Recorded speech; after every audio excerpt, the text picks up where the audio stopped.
Entropy.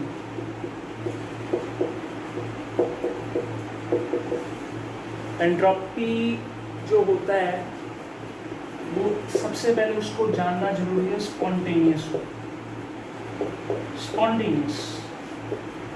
Spontaneous क्या चीज होती है कि वो वाला प्रोसेस जिसको हल्का सा भी अगर तुम छू लो तो वो क्या करने लग पड़ता है, अपने आप चीज होने लग पड़ती है। ठीक है, मतलब आप ऐसे समझ सकते हो वो वाला प्रोसेस जो कि which happens itself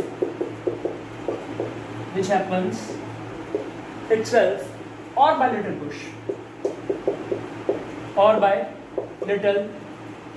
push। ठीक है, हम इसको इस तरीके से जान सकते हैं। रेंडमनेस ही होती है एंट्रोपी। आप ऐसा कह सकते हो कि रेंडमनेस देखने को मिल जाती है। ठीक है, मतलब वो वाला प्रोसेस जिसमें से हल्का सा पुश करो तो रेंडमनेस देखने को मिलती है। रेंडमनेस का मतलब क्या होता है, डिसऑर्डरनेस। ठीक है, रेंडमनेस से मतलब है डिसऑर्डरनेस, जो चीज ऑर्डर में नहीं देखने को मिल रही, डिसऑर्डरनेस के साथ हम उसको मेजर कर सकते हैं। इसको एंट्रोपी किस लिए है? Entropy is only used for measure the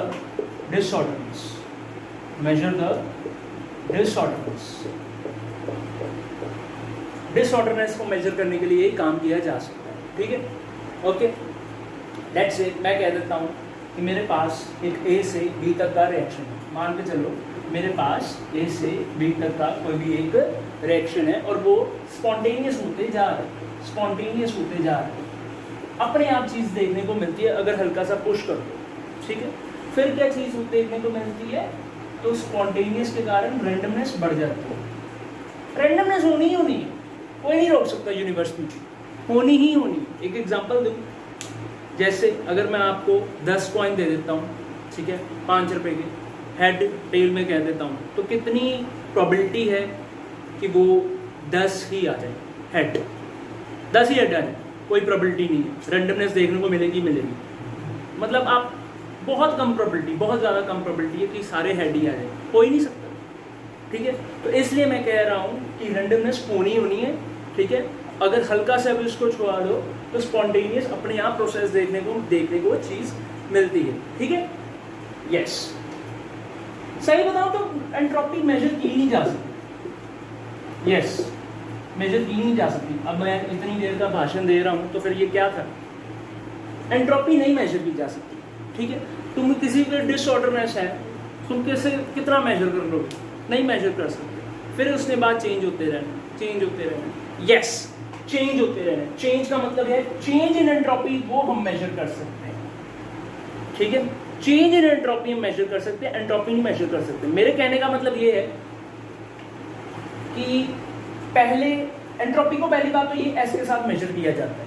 entropy को किसके साथ मेजर किया जाता है, एस के साथ। किसके साथ, एस के साथ। ठीक है, तो चेंज इन एंट्रोपी को जो है वो हम मेजर कर सकते हैं।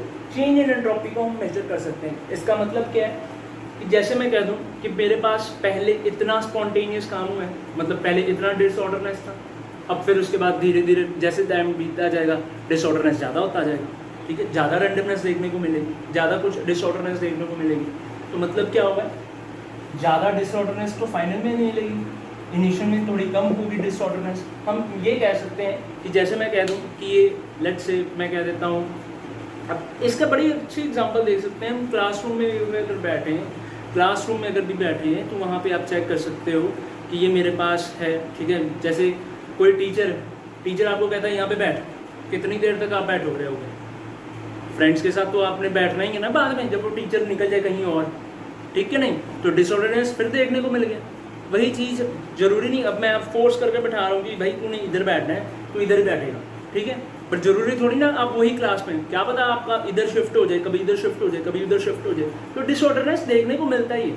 ठीक है, कई बार इसको एग्जाम्पल में दे सकता हूँ। जैसे मैं कह दूँ कि ये मेरे पास एक बच्चा है, ठीक है, वो बच्चा बदमाश होते जा रहा है बार बार, तो बदमाश मैं कह सकता हूँ ये आज कल से ज़्यादा बदमाश हो गया, तो फिर क्या हो गया, डिसऑर्डरनेस और बढ़ गई। ठीक है, तो मैं कह सकता हूँ फाइनल माइनस इनिशियल, इस तरीके से हम डिसऑर्डरनेस को मेजर कर सकते हैं। और वो कौन मेजर करता है, एंट्रोपी। ठीक है, ज़्यादा डिसऑर्डरनेस कब देखने को मिलती है? फाइनल पोजीशन में। इनिशियल में तो डिसऑर्डरनेस कम होती है, तो हम एंट्रोपी को मेजर कर सकते हैं चेंज इन एंट्रोपी में, ना कि खाली एंट्रोपी में। Are you getting my point? ठीक है, चीजें समझ लग रही है?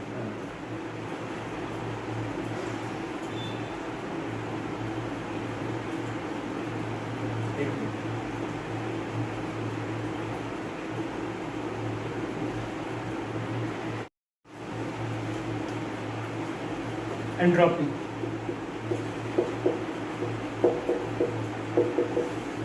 एंट्रोपी जो होता है वो सबसे पहले उसको जानना जरूरी है, स्पॉन्टेनियस को।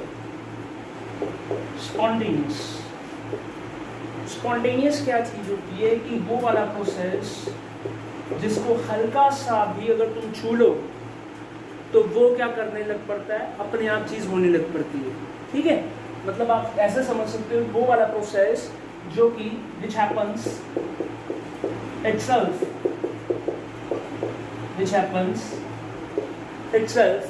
or by little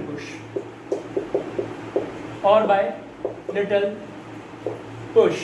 ठीक है, हम इसको इस तरीके से जान सकते हैं। रेंडमनेस ही होती है एंट्रोपी। आप ऐसा कह सकते हो कि रेंडमनेस देखने को मिल जाती है।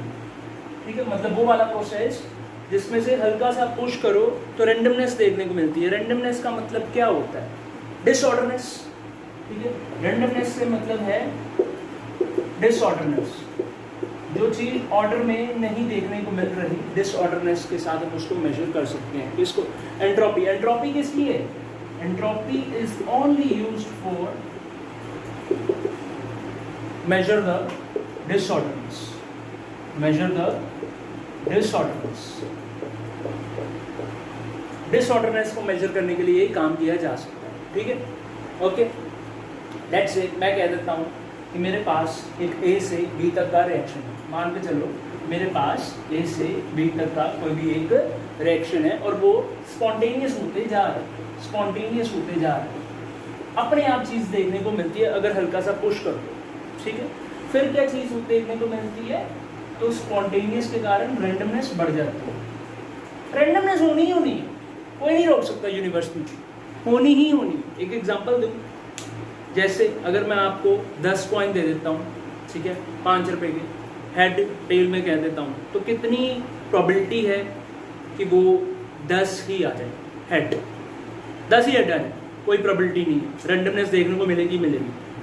मतलब आप बहुत कम प्रोबेबिलिटी, बहुत ज़्यादा कम प्रोबेबिलिटी है कि सारे हेड ही आ जाए, हो ही नहीं सकता।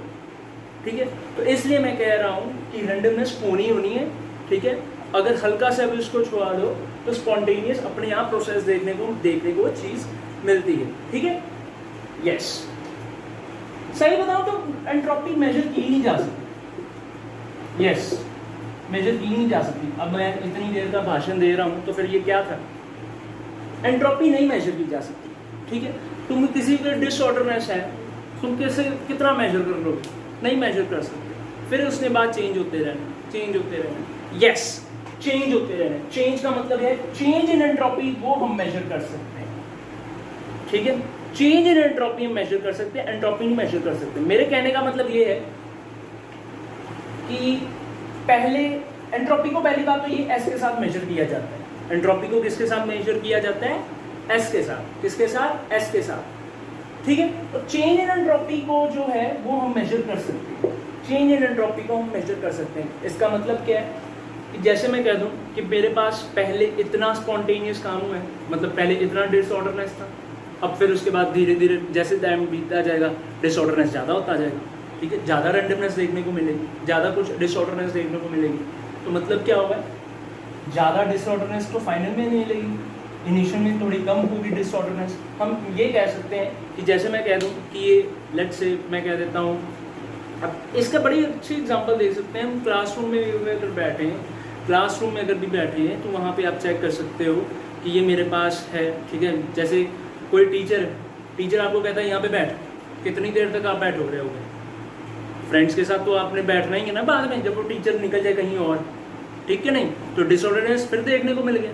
वही चीज़ जरूरी नहीं अब मैं आप फोर्स करके बैठा रहा हूँ कि भाई तूने इधर बैठना है तो इधर ही बैठेगा, ठीक है, पर जरूरी थोड़ी ना आप वही क्लास में, क्या पता आपका इधर शिफ्ट हो जाए, कभी इधर शिफ्ट हो जाए, कभी इधर शिफ्ट हो जाए, तो डिसऑर्डरनेस देखने को मिलता ही है, ठीक है।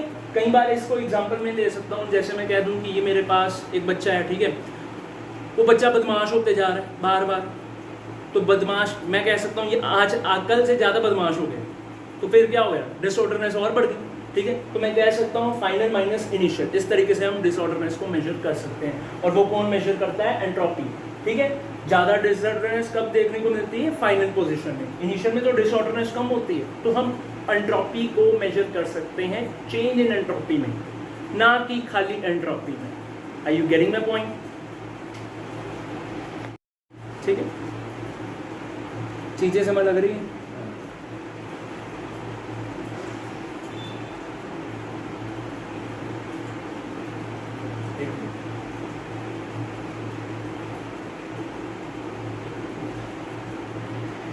नेक्स्ट इसके बाद हमारा एक नया स्टार्ट होता है इंपॉर्टेंट कुछ चीजें एंट्रोपी के रिगार्डिंग, आप ऐसे कह सकते हो important points about entropy, entropy के रिलेटेड कुछ चीजें आज हम और कुछ जानेंगे, ठीक है। जैसे पहली बात तो ये यू शुड नो कि that is S is entropy and it is a state function भी है, it is a state function भी है। स्टेट फंक्शन क्या होता था, कोई बता दे। स्टेट फंक्शन अगर देखा जाए आप ऐसा कह सकते हो कि डेल्टा एस जो है that should be equal to किसके बराबर, S F minus S I, S F minus S I, ठीक है, फाइनल माइनस इनिशियल, ये भी हमने अभी सीखा भी है, ठीक है। या फिर आप ऐसे कह सकते हो कि डेल्टा एस जो है that is equals to entropy of product minus entropy of reactant, ठीक है। Delta S should be equals to S F minus S I, ठीक है, फाइनल माइनस इनिशियल एंट्रोपी। मतलब समझ सकते हैं हम इसको, कह सकते हैं कि ये डिपेंड किस पे करता है, ये डिपेंड कर रहा है किस पे, इनिशियल और फाइनल पॉइंट में सिर्फ, क्योंकि ये स्टेट फंक्शन है, हम ऑलरेडी डिस्कस कर चुके हुए हैं स्टेट फंक्शन के बारे में, ठीक है। विच डिपेंड्स अपॉन, मैं लिख देता हूं फिर भी, which depends upon initial and final position, very important, ठीक है। Position, yes, position.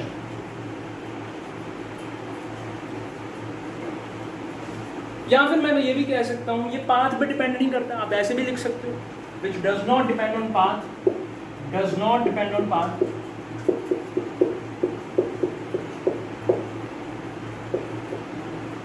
पाथ पे डिपेंड नहीं करता, सिर्फ इनिशियल और फाइनल पोजीशन पे ये डिपेंड करता है, ये भी चीज याद रखना है, ठीक है। एक एग्जांपल समझ लेते हैं, ठीक है। कई बार किताबों में पूछा जा सकता है, ठीक है, किताबों में पूछा जाता है, पेपर में भी कई बार आ चुका है, इसके एग्जांपल समझ लेते हैं। लेट्स से मैं मान के चलता हूँ कि मेरे पास x है, y है, z है, ठीक है, और ये मेरे पास एक पीली डायग्राम आपको देखने को मिल रही है, और देखने को आपको सवाल आ सकता है। लेट्स से मान के चलते हैं, लेट्स से मान के चलते हैं, मैं पहले इसको इरेज कर देता हूँ,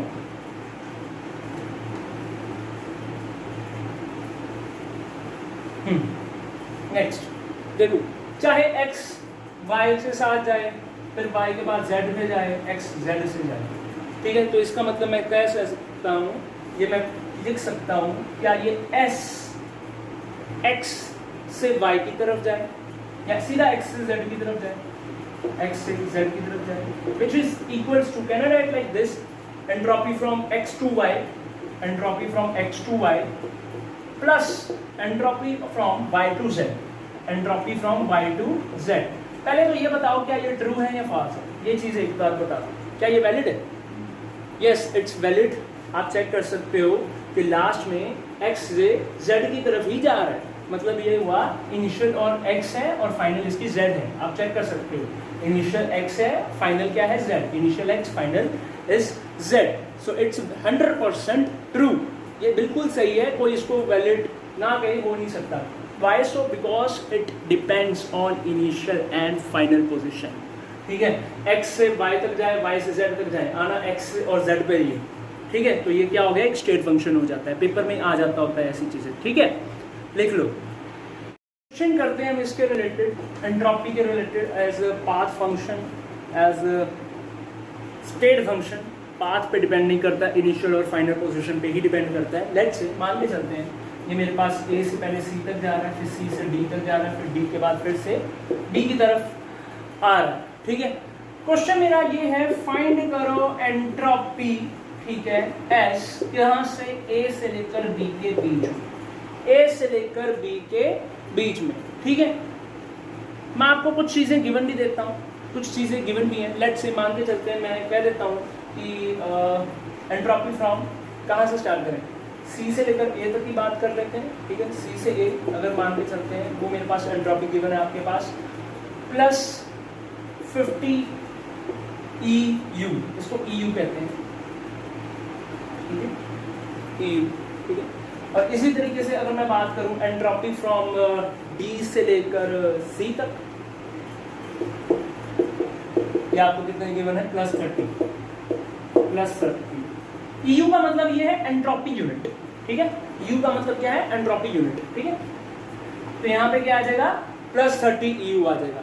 इसी तरीके से मैं बात करने जा रहा हूँ यहाँ से डी से अगर बी तक करें बात, ठीक है, डी से बी तक जाए तो एंट्रोपी फ्रॉम डी से बी, ये आपको कितना गिवन है, ये आपको गिवन है 20 EU, 20 एंट्रोपी यूनिट, ठीक है, प्लस में वो भी है। सवाल आपका ये है कि एंट्रोपी निकालनी है ए से बी तक के बीच में, और मैं आपको ऑप्शन देखता हूं, आप मेरे को बताइए कि इसका आंसर क्या आना चाहिए। 100 एंट्रोपी यूनिट, ये क्वेश्चन आ जाते होते तभी करवा, +60 एंट्रोपी यूनिट, -100 एंट्रोपी यूनिट, या फिर लास्ट हम एक और समझ लेते हैं, -60 एंट्रोपी यूनिट, ठीक है। Yes, what should be the answer, बताओ। So the required answer is +60 entropy unit. How, देखते हैं इसको कैसे कर सकते हैं। एक काम करते हैं, लिखो ध्यान से, देखो कि कुछ कैंसिल हो रहा है, देखा जाए कुछ कैंसिल हो रहा है क्या। आप देखो ऐसा कर लो ना, एंट्रोपी आपकी ऐसा कर लो, entropy of C, entropy of A minus entropy of A, ये आपके पास गिवन है। Entropy D minus entropy of, क्या कह सकते हैं, सी, एंट्रोपी ऑफ सी। इसी तरीके से मैं कह सकता हूँ एंट्रोपी बी माइनस एंट्रोपी, इसको माइनस में कर लो कन्वर्ट, ऐसा कर, ये माइनस में आ जाएगा, ठीक है, चेंज हो जाएगा, entropy B minus entropy D, ठीक है, बी से डी के तरफ। कुछ कैंसिल हो रहा है क्या, बताओ। एंट्रोपी सी आने दो,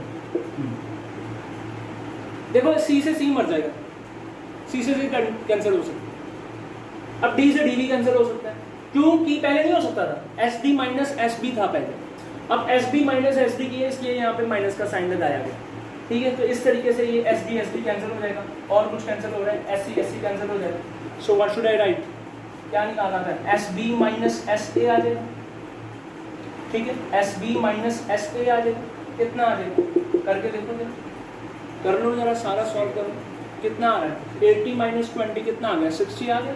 तो यही तो हमें चाहिए था, 60 EU, मतलब entropy unit, 60 entropy unit, this should be the required answer, ठीक है। तो इस तरीके से करना था। तो स्टूडेंट आगे हम डिस्कस करते हैं नॉन आइसोलेटेड सिस्टम के पॉइंट ऑफ व्यू से। नॉन आइसोलेटेड सिस्टम क्या होता है कि मैं कह दूं कि बेटा सिस्टम प्लस सराउंडिंग, यस।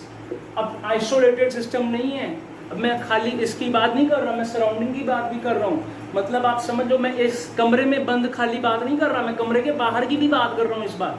तो नॉन आइसोलेटेड सिस्टम इसमें इन्वॉल्व हो जाता है, ठीक है।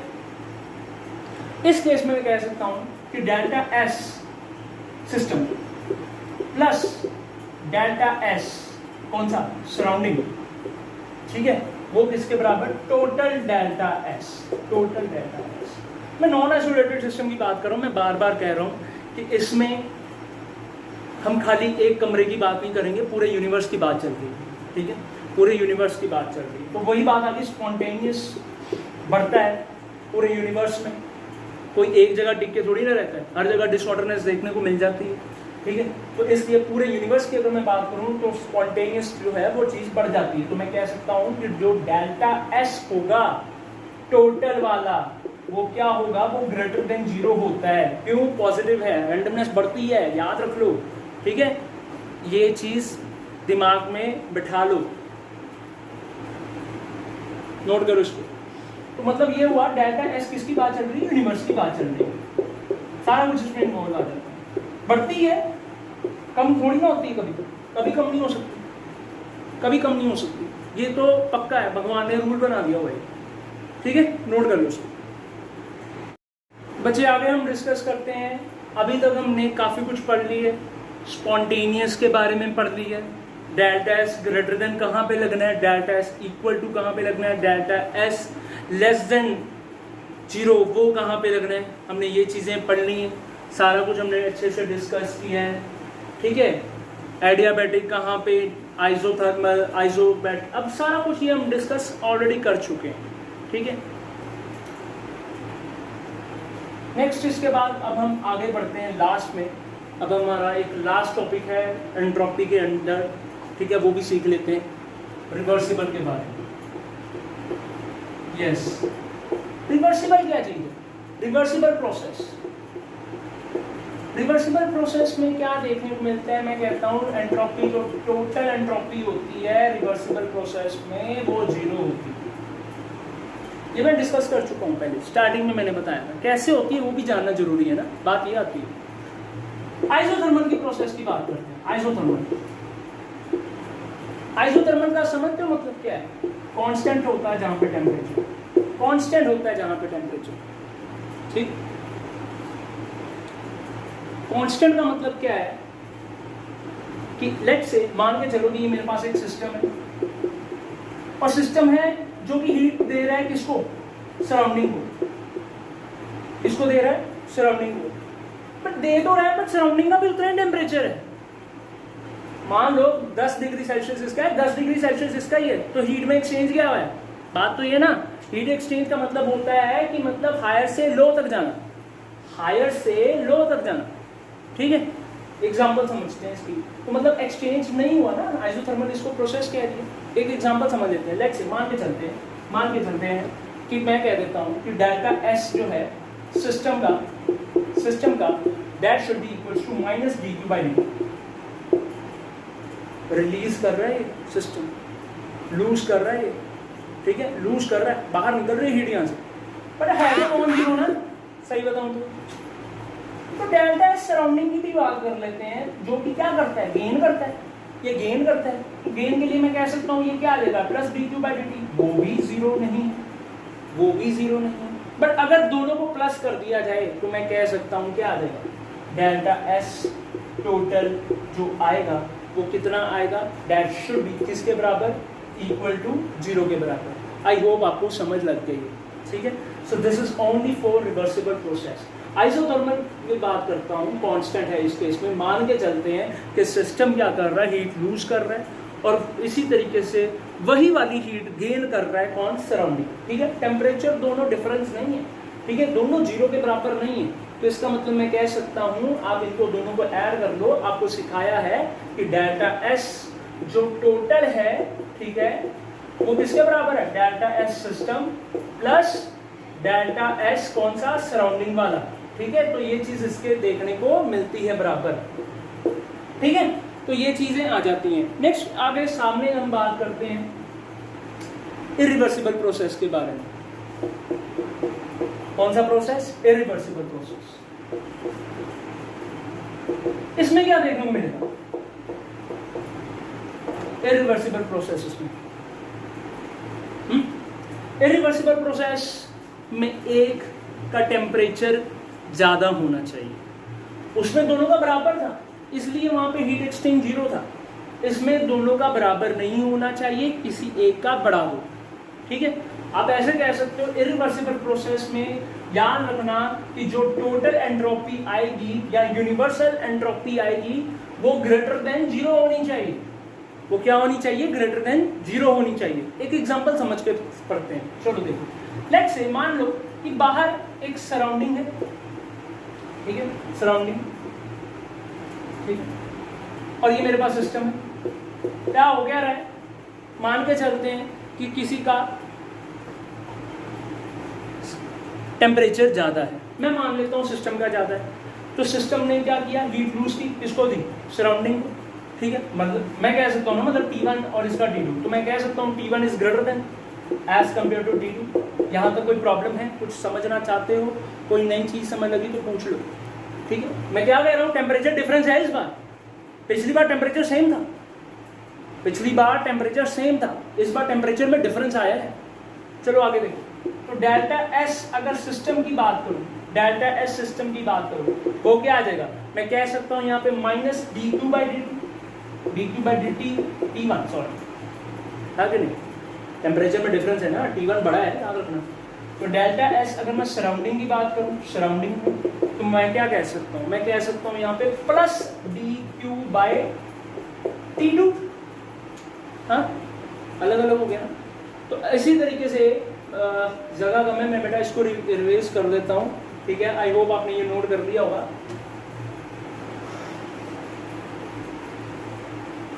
देखो समझो मेरी बात, मैं किसकी बात कर रहा हूँ, टोटल की बात कर रहा हूँ, वो मैंने ग्रेटर देन 0 प्रूव करना है, ठीक है। याद रखना पॉजिटिव आना चाहिए, रैंडमनेस बढ़नी चाहिए इरिवर्सिबल प्रोसेस में। क्वेश्चन पूछा जाए कि इरिवर्सिबल प्रोसेस में क्या होता है, आप कहोगे एंट्रोपी जो है वो बढ़ती है, ठीक है।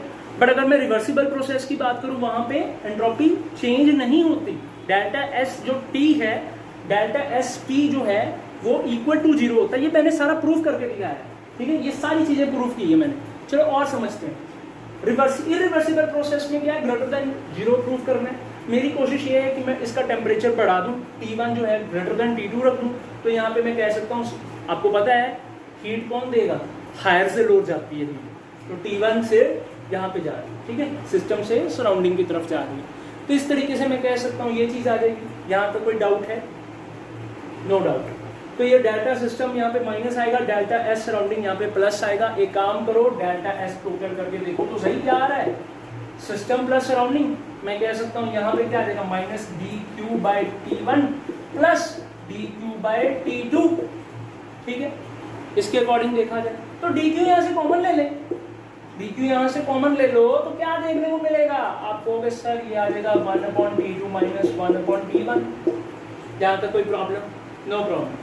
तो इस तरीके से मैं कह सकता हूँ यहाँ पे क्या आ जाएगा, dq, यहाँ पे एक काम करो एलसीएम लो, T1 माइनस T2 करवा दो, डिवाइडेड बाय T2 T1 कर दो, ठीक है। नहीं तो क्या है, आ गया ना भाई, T1 ज्यादा ही है, प्रूफ हो गया, T1 is greater then T2 है ना, तभी तो T1 में से T2 माइनस हुआ है। कोई चीज बड़ी होती है तो उसमें से चीज घटती है, तो T1 इज माइनस T2, तो मैं कह सकता हूँ that should be greater than 0। सो इस तरीके से हर बार करता है, तो इस तरीके से मैं कह सकता हूँ कि जो टोटल आया है एंट्रोपी वो ग्रेटर देन 0 आया है, यही रीजन। आई होप आपको समझ लग गया हो।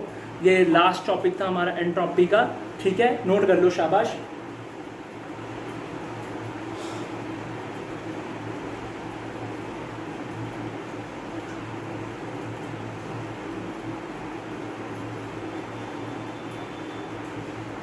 ठीक है, I hope you are getting my point. Thank you so much for attending my class.